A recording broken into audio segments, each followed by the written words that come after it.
వీళ్ళ మనుషులే, అధికారులు వీళ్ళ మనుషులే. చంద్రబాబు నాయుడు గారి గవర్నమెంట్, నారా లోకేష్ ఎడ్యుకేషన్ మంత్రి. కథలు చెప్పడానికి నేను హరిదాసుని కాదు, చంపక్ దాసుని. నేను పరేషాన్ చేయట్లా, ఫైనాన్స్ చేస్తున్నాను. బాగా వేసేసాడు. కొంచెం ఓపిక పట్టండి. దేవుడి దయతో మన ప్రభుత్వం వచ్చిన వెంటనే ఒక నెల తిరక్క మునిపి ₹1 రాష్ట్ర ప్రభుత్వం తరఫు నుంచి వీళ్ళకి ఇచ్చి ఆదుకుంటామని చెప్పి ఖచ్చితంగా చెప్తా ఉన్నాం.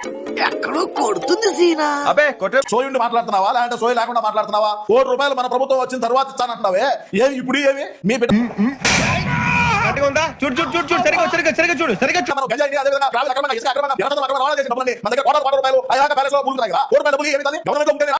దరిద్రం నెత్తి మీద డిస్కో ఆడుతుంటే నా మాట నువ్వు ఎందుకు వింటావురా? LG పాలిమర్స్ లో అప్పట్లో కూడా ఒక దుర్ఘటన జరిగి 14 మంది అప్పట్లో చనిపోయిన ఘటన జరిగితే రాష్ట్ర ప్రభుత్వం ఎలా స్పందించింది? వెంటనే ముఖ్యమంత్రి ఇక్కడికి వచ్చి, అంటే జగన్ ఇక్కడికి వచ్చి చెప్పేటివన్నీ శ్రీరంగ నీతులు, చేసేటివన్నీ దొమ్మల గుడిసెలకు దొరకడం, ఏకంగా ₹1 చనిపోయిన కుటుంబాలకు ఇచ్చి ఆదుకున్న పరిస్థితులు బహుశా దేశ చరిత్రలో ఎక్కడా కూడా జరగలేదేమో. మాట్లాడితే LG పాలిమర్స్ గురించి మాట్లాడుతాం. అరే LG పాలిమర్స్ సంఘటన జరిగిన వెంటనే నేను వచ్చేసాను అన్న. అరే LG అంటే సంఘటన జరిగిన ప్లేస్ లోకి జగన్మోహన్ రెడ్డి వెళ్ళారు. అసలు ఒకసారి మీరు ఆలోచించండి. జగన్మోహన్ రెడ్డి కనీసం ఆ ప్లేస్ లో కలగకుండా ఎక్కడ హాస్పిటల్ లో బాధ్యతలు పరామర్శించి బయటకు వచ్చేసి చాలా పాపం రా. చనిపోయిన 15 మంది, స్పాట్ లో చనిపోయిన 12 మంది, 3 రోజుల తర్వాత ఒక 3 చనిపోయారు. 15 మందికి ₹1 పరిహారం అందజేసి ఆ లాస్ట్ లో చనిపోయిన 3కి కూడా ఈ రోజుకి కూడా ₹1 అందలేదు. తెలుసా మీకు? ఏం చదవటం సార్? చెప్పు తీసుకొట్టండి సార్.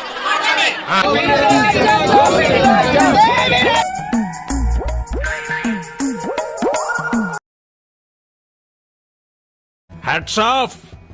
ఒప్పేసుకున్నావు, నటనలో నీ తర్వాత ఎవడైనా.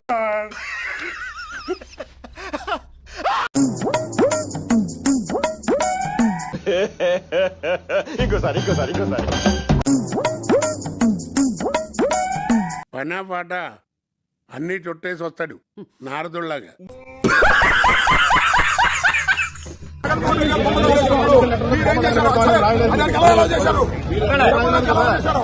అదేంటండి అంత బీపీ వచ్చింది? పోతారేమని భయపడ్డాను. పోలేదని డిసప్పాయింట్ అయ్యావా? సర్లేండి.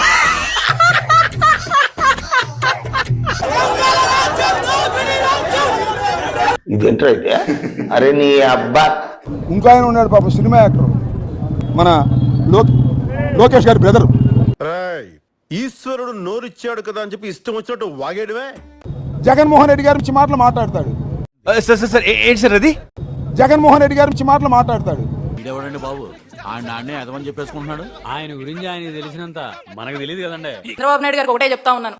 చెప్పు, నువ్వు కచ్చప్ వినండి రా, మీరందరూ వినండి. జెన్జీ గురించి ఏందేదో మాట్లాడుతూ ఉన్నారు ఆయన. అసలు జగన్ గారు అంటే జెన్జీనే. ఎస్. ఏం మాట్లాడుతున్నావురా? నరాలు కట్ అయిపోయింది. యూత్ కి ఐకాన్ మా జగన్ అన్న.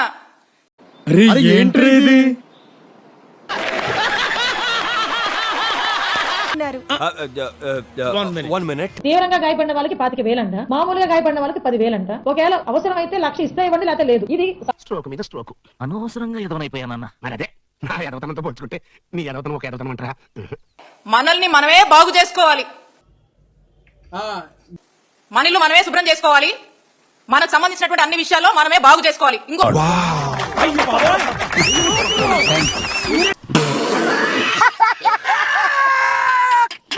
ఇలాంటిది అంటే మన చెరువులు మనమే బాగు చేసుకోవాలి, మన పరిసరాలన్నీ మనమే బాగు చేసుకోవాలి, మన ఇల్లు మనమే శుభ్రం చేసుకోవాలి. ఇది కేవలం పొగరు. కొన్ని ఏరియాల్లో దీన్నే బలుపు అని కూడా అంటారు. కానీ డబ్బులు ఇవ్వరు, ఏం మేలు చేయరు. నీలాంటి యూజ్లెస్ ఫెలో తప్ప ఎవడు అలాంటి మాట అండు. మంచి మర్యాద లేని ఎదవలారా, ఎంగిలి కూడా కాసపడే కుక్కల. వాడికి అక్కచెల్లెమ్మలకు అర్థమై ఉంటది. అంటే అన్నాను కదా, చావు కబురు చల్లగా చెప్పాను నేను అని చెప్పి, అందుకనే నేను ఇది మాట్లాడాల్సి వచ్చింది. కాబట్టి వింటానికి విల్లింగ్ గా ఉంటే శ్రీకృష్ణుడు భగవద్గీతలో అర్జునుడికి ఇంత చెప్పాడు. ఈ రాష్ట్రంలోని ఆడబిడ్డల్ని, మా మహిళల్ని, అక్కచెల్లెమ్మలందరినీ కూడా నిలువునా మోసం చేస్తున్నాను, డబ్బులు లేవని చేతులెత్తేశారు చంద్రబాబు నాయుడు గారు.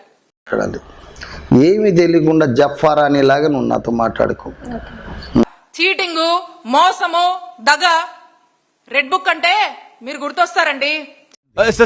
ఏంటి సార్ అది? చీటింగ్, మోసము, దగ, రెడ్ బుక్ అంటే మీరు గుర్తొస్తారండి. ఇడెవడండి బాబు ఆయన నాన్నే ఎదవని చెప్పేసుకుంటున్నాడు. ఆయన గురించి ఆయన తెలిసినంత మనకు తెలియదు కదండి.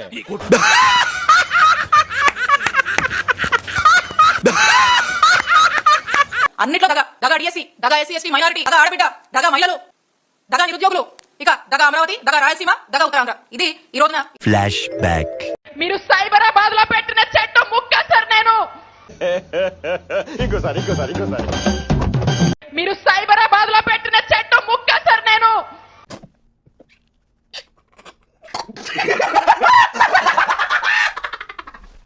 నన్ను కన్న నా దేశం నమాం నమామి అంటూ జై తెలుగుదేశం.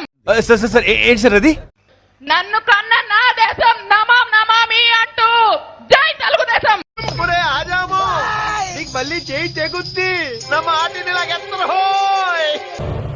యో చూసుకోబల్లా అంటే అది రే రామ్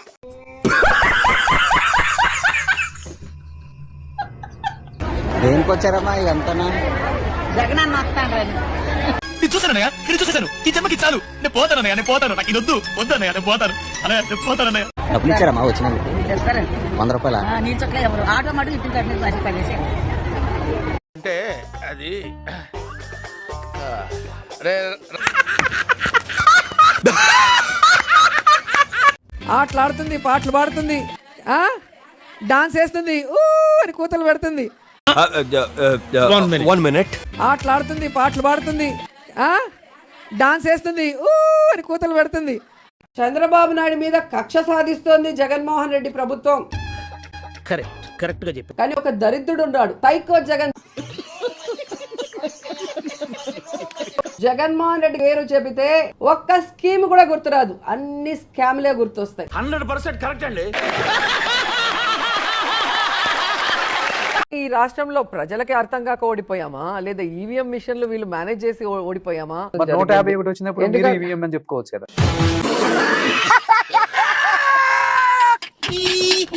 దేని వల్ల ఓడిపోయామనేది ఇప్పటికీ అర్థం కాదు. ఏం చదవటారు సార్? చెప్పు తీసుకొట్టండి సార్.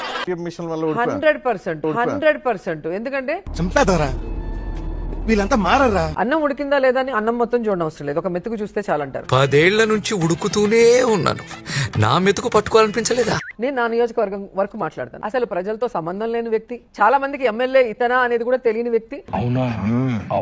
45,000తో గెలిచాడంటే ఎలా నమ్ముతాం మనం, చెప్పండి. దాన్ని బట్టి అర్థం కావట్లేదు రోజా మీద ప్రజల్లో ఎంత వ్యతిరేకత ఉంది.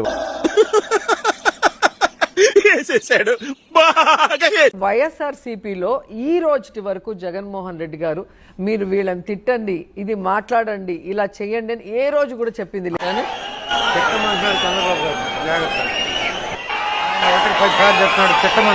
ఇప్పుడు ఎక్కడ కొట్టాలరా నిన్ను?